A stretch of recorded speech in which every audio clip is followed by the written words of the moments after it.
Hello students, आप सब कैसे हैं? Hope you all are best. तो चलिए आज हम शुरू करते हैं अपना अंबर भाग 1 का लेसन नंबर 2 भजन, जिसकी कवयित्री है मीराबाई।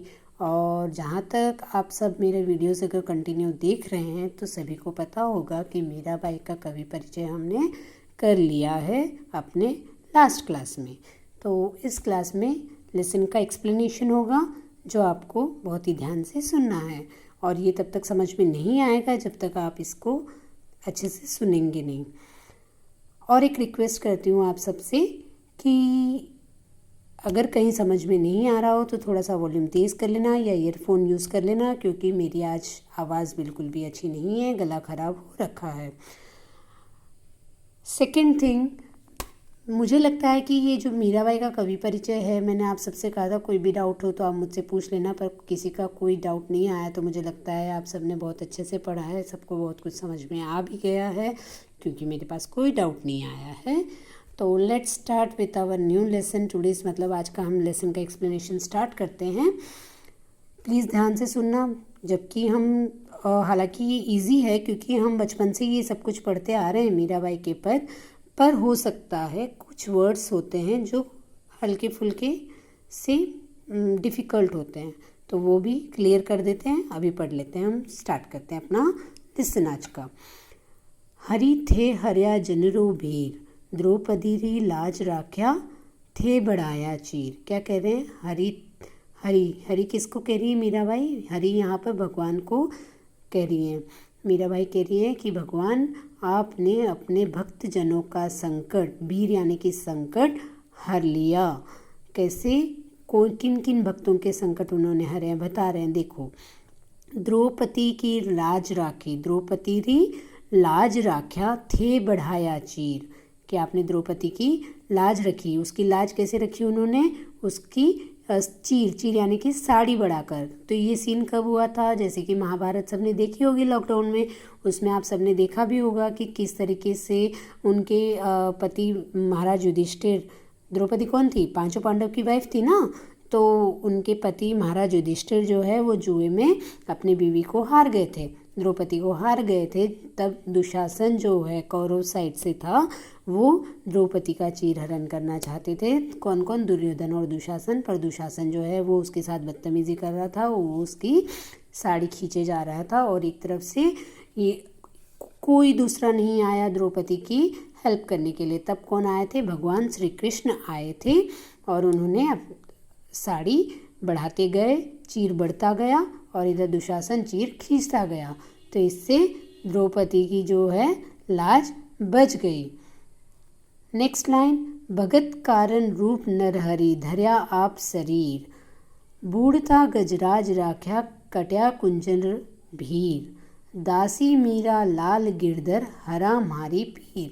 तो अब थर्ड लाइन में क्या कह रहे हैं?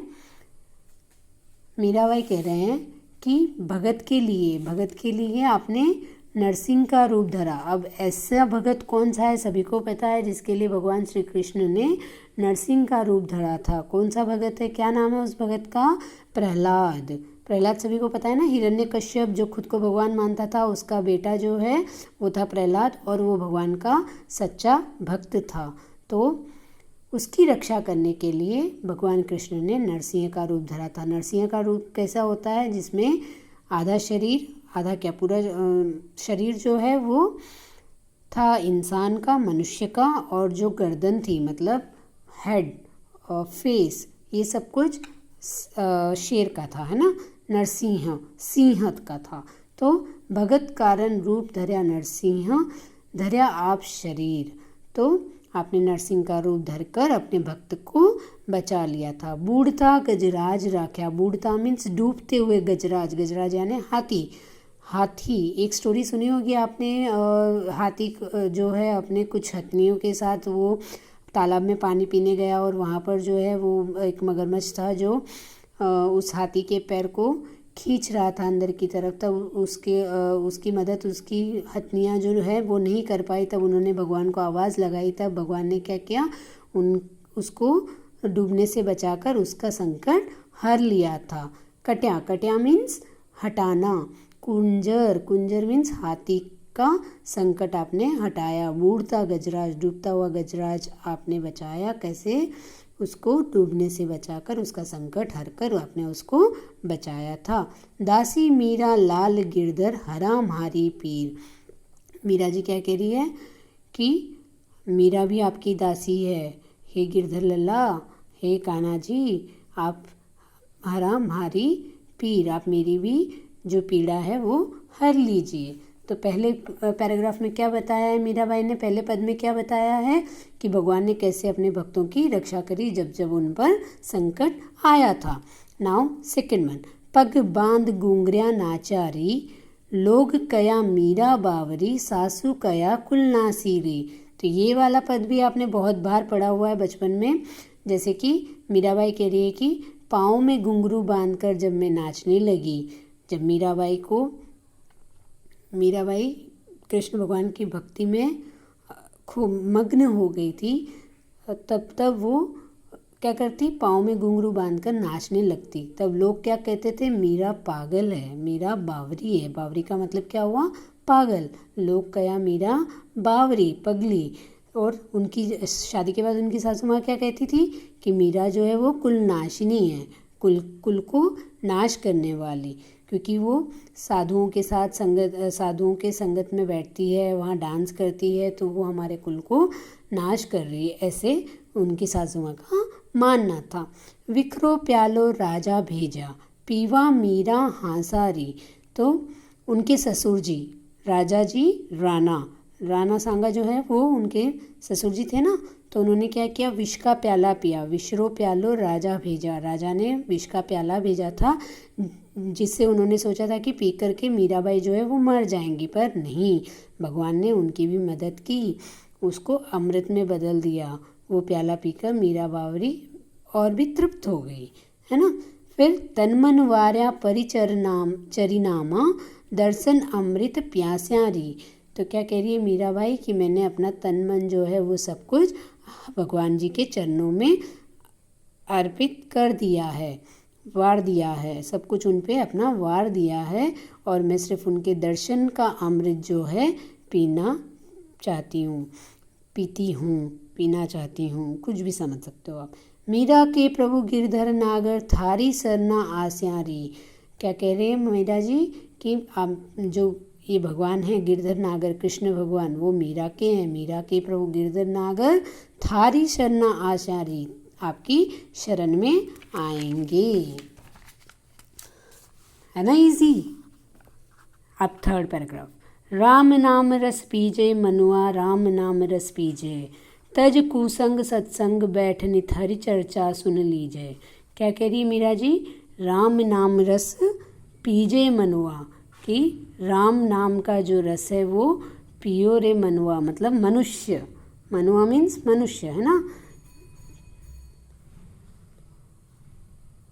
वो हमें बता रही है मीराबाई कि हमें क्या करना है, राम नाम का रस पीना है, और राम नाम का रस पीते रहना है, उसमें राम नाम की भक्ति में खोना है। तज कुसंग सत्संग बैठ नित हरि चर्चा सुन लीजे। कुसंग तज कर, बुरी संगत तज कर हमें सत्संग में बैठना चाहिए, सज्जन लोगों के साथ बैठना चाहिए, भगवान के भजन करना चाहिए, और नित हरि चर्चा सुन लीजिए। हमेशा भगवान जब भी चर्चा करो, इसकी उसकी मत करो, इसके बारे में कुछ बोला, उसके बारे में कुछ बोला, क्योंकि कई लोग होते हैं जब किसी के साथ बैठे होते हैं तब उसके सामने तो उसके बारे में बड़ा अच्छा बोलते हैं, पर उसके पीछे से उसकी बुराई ही करते हैं। तो ये सारी काम छोड़ करके आप जब भी कुछ चर्चा कर रहे हो, कुछ भी बातचीत कर रहे हो, आप भगवान के बारे में चर्चा करो, भगवान की बातचीत करो। मीराबाई हमसे ये कह रही है, काम क्रोध मद लोभ मोह को बहा चित्त सु दीजिए।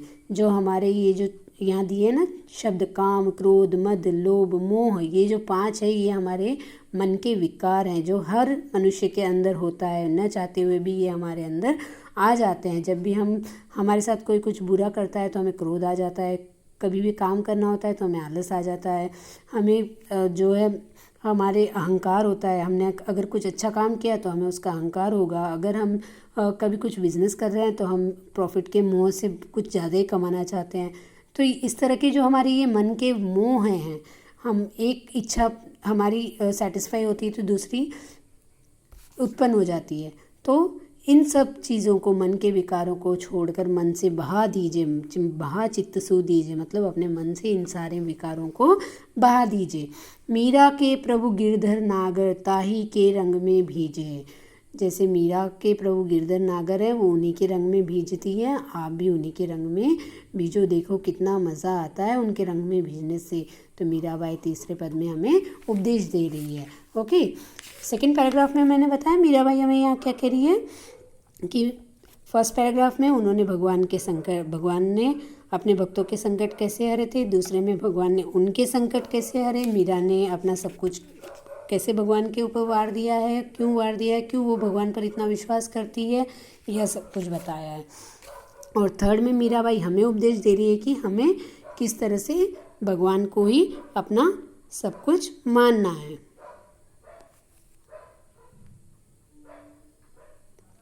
ठीक है, नाउ नेक्स्ट, चाला मनवा जमुना का तीर। अब वो क्या कह रही है, अपने मन से कह रही है। फोर्थ पैराग्राफ में फोर्थ पद में वो अपने मन से कह रही है कि चाला मनवा जमुना का तीर। जमुना का तीर यानी यमुना के किनारे, यमुना के तीर चलते हैं। वह जमुना का निर्मल पानी शीतल हो या शरीर। उस जमुना का पानी जो है वो बहुत ही निर्मल है, उसमें नहाने से हमारा जो शरीर है वो शीतल हो जाएगा। बंसी बजावा कान्हा संग लिया बलवीर। जहाँ कृष्ण भगवान जो है बंसी बजाते हैं, अपने साथ किसको लिए हुए, बलवीर, अपने भाई बलवीर को साथ में लिए हुए। जहाँ कृष्ण भगवान बंसी बजाते हैं हमें वहाँ चलना है। मोर मुकुट पीतांबर सोहा कुंडल झलकियाँ हीर। जिनके सर पे मोर का मुकुट है, कोई सा भी मुकुट हो उस पर मोर की पंख होती ही होती है। कृष्ण भगवान को आपने जब कभी भी कृष्ण भगवान का दर्शन किया है, आपने देखा होगा कि उनके मुकुट पे जो है मोर पंख होती ही होती है, मोर पंख होती है। और जो कुंडल है, कुंडल यानी कुंडल किसको बोलते हैं, जो कान में पहनते हैं, है ना। कुंडल जो है वो झलक रहे हैं, किससे झलक रहे हैं, क्योंकि उनके कानों के कुंडल में क्या है, हीरे लगे हुए हैं, तो वो झलक रहे हैं। कुंडल झलकियाँ हीर। नेक्स्ट, मीरा के प्रभु गिरधर नागर क्रिया संग बलवीर। मतलब कि मीरा के प्रभु गिरधर नागर, मीरा के प्रभु गिरधर नागर जो बलवीर के साथ, अपने भाई के साथ वहाँ पर क्रियाएं कर रहे हैं। कभी गोपियों के साथ रास रचा रहे हैं, खेल रहे हैं, मटकी फोड़ रहे हैं, माखन चुरा रहे हैं। तो इस तरह से मीराबाई कह रही है कि चल मनवा, अब बहुत हुआ है इस संसार में, अब हमें उस जमुना के तीर चलते हैं जहाँ पर कृष्ण भगवान ये सारी लीलाएं कर रहे हैं। तो ये थे हमारे 4 पद, जिनमें से मुझे कहीं पर भी कोई मुश्किल नहीं लगा। फिर भी अगर आपको कुछ भी डाउट हो या कुछ भी लग रहा हो कि हाँ ये सही नहीं हुआ है, तो प्लीज़ मुझे ज़रूर बताना। और अगर आपको कहीं समझ में नहीं आया है तो आप मुझसे अपने क्वेश्चंस पूछ सकते हो। Okay, thank you.